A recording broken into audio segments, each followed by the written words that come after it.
you see the next chapter? Yeah, well, I don't like. Yeah, we're just gonna keep going, and we're gonna. We got another record in the works that we recorded with an orchestra in Melbourne. First time with an orchestra. We didn't do it live with them. We had the songs, and then we got an arranger in who was a friend of Stu's, and he arranged and composed the orchestra section. Yeah, and then we did 3 days in a studio of tracking the orchestra, and that was super special to all of us, because we'd never done it before, and a lot of the players that were played on it from the Melbourne Symphony Orchestra, and which a lot of us have grown up going to, Melbourne Symphony Orchestra shows, whether it's them playing Star Wars to to Hans Zimmer stuff, Right. yeah. But yeah, and then just having them in the studio, and it was amazing. Yeah.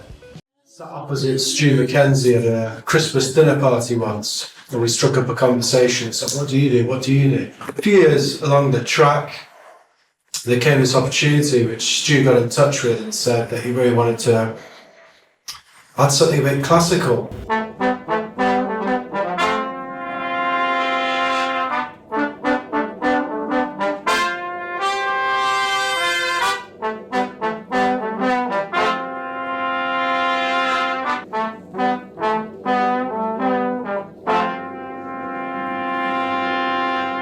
We've got everything on this album, from a pseudo-symphonic orchestra to a hard 70s big band to a bit of John Adams minimalist music, all wrapped up under the umbrella of King Gizzard's creativity and inventiveness. One of the traits of being an artist is that you're always asking more questions. You're always exploring what can happen, what might happen, what should happen. And sometimes these experiments end very badly. And you know what? Sometimes these experiments end very well. And you don't know what you're going in expecting. You don't know what you're going in hoping for. And usually the result that you get, if you're completely open-minded and open-hearted, that's usually when you get the best result.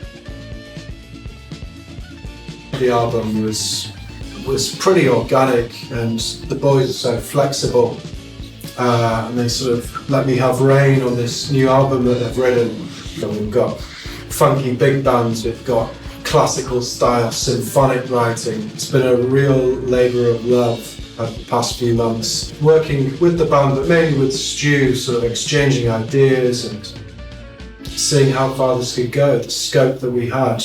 And I think we've really come up with something quite special.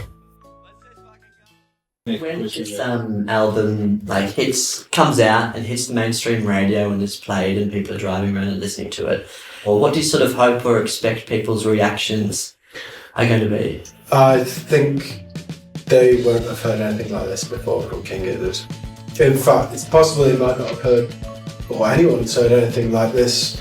They've been we've really pushed the boundaries, we've really mixed all genres together with them as a core, moving outwards in so many different directions. We've really stumbled to come across and also pre-planned some pretty special, unique effects, which, it's going to push the boundaries. Okay, once more.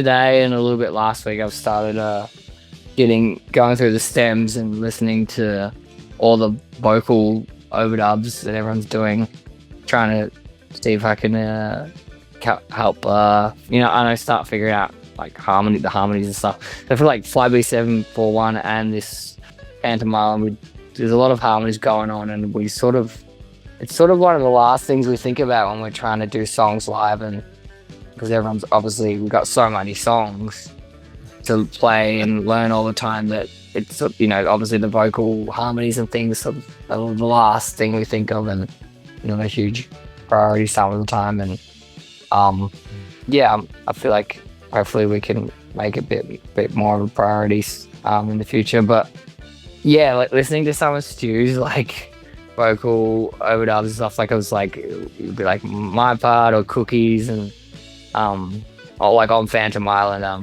think Cookie had some wild ones on Flight B741, but I feel like most of them like aren't too crazy, and then Stu's come in and it's just like, man.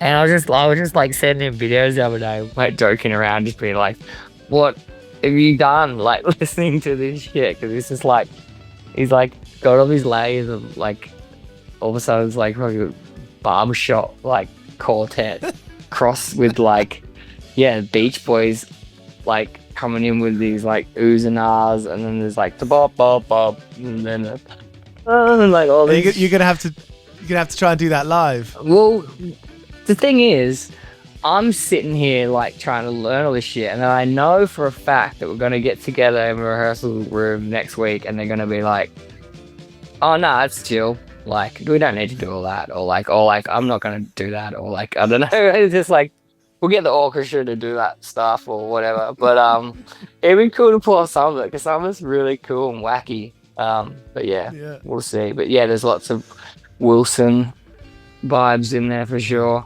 Is that the work of King Gizzard? If you had to put it down to one kind of box, one jumbled box of loads of things, is that box learning the parts of all these different songs, all these different lyrics, all these different melodies? Is that the job of being King Gizzard, is just knowing a lot of songs, a lot of lyrics, a lot of riffs? Yeah, pretty much. I feel like I'm finding it hard to do much else. Like I haven't done much Murloc stuff in a while, because it is also like there's not much time for it, and also like my brain capacity as I'm getting older just can't really fit much more info other than like Gizzard stuff. Like luckily I got to do that Gum tour recently, so I had enough time. It was at a perfect time where like there wasn't much Giz stuff going on, so I was able to just have a week or two to like get really focused and like try and be rehearsed enough for that.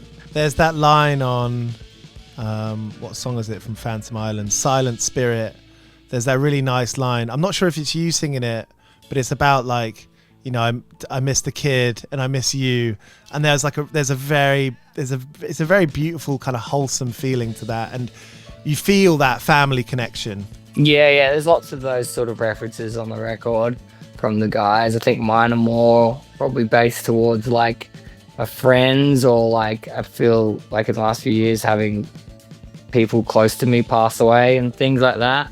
So yeah, that's just a part of it. This is all the sacrifices you make. You miss out on moments and times with your children, or you miss out on being there for a friend when they needed you, or like, I don't know, and your parents and things, and get older and people pass away and people are growing up, and yeah, it's just the nature of being in a band.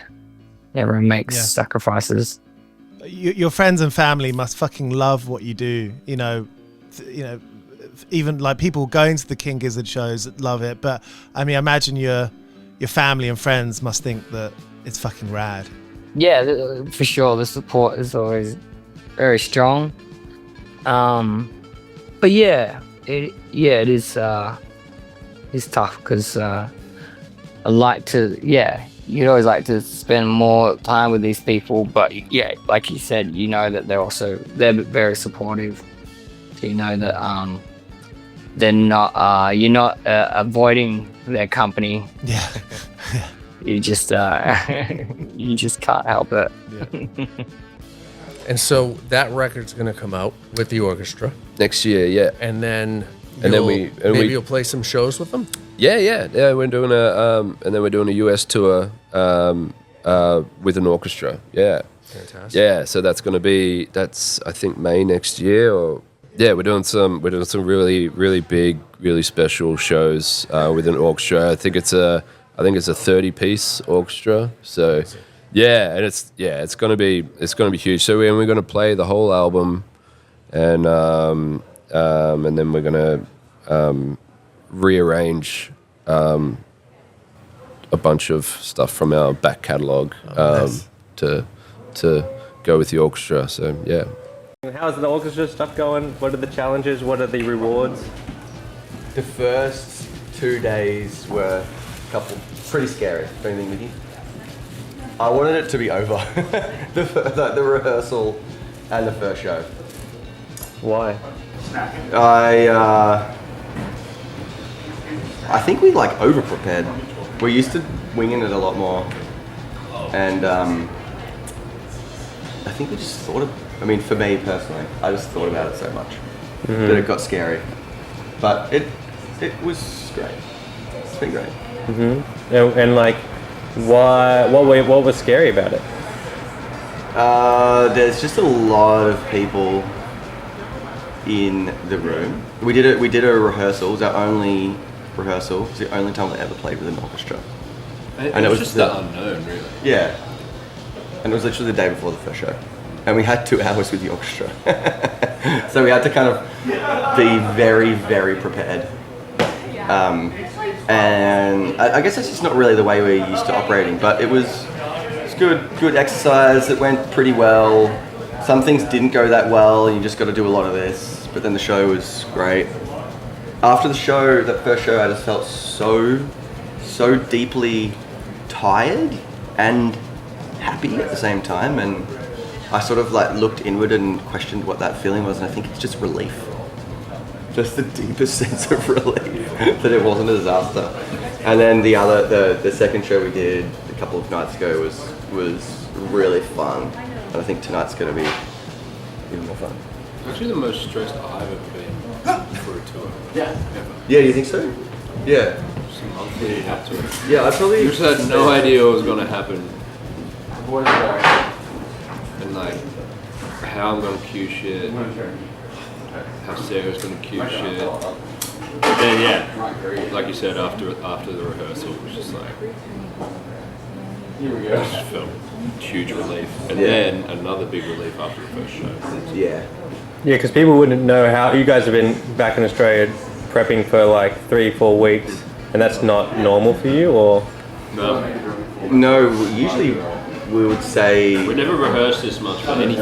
Ever. yeah. But because we got to stick to the script on this tour with the chaps and everything, and yeah, that's not something we're used to having to do, and we've had to kind of sort of reverse engineer the way we play a lot of these songs and actually kind of like try to do them the same way for the orchestra to keep everyone synced and stuff. But Same as the recording.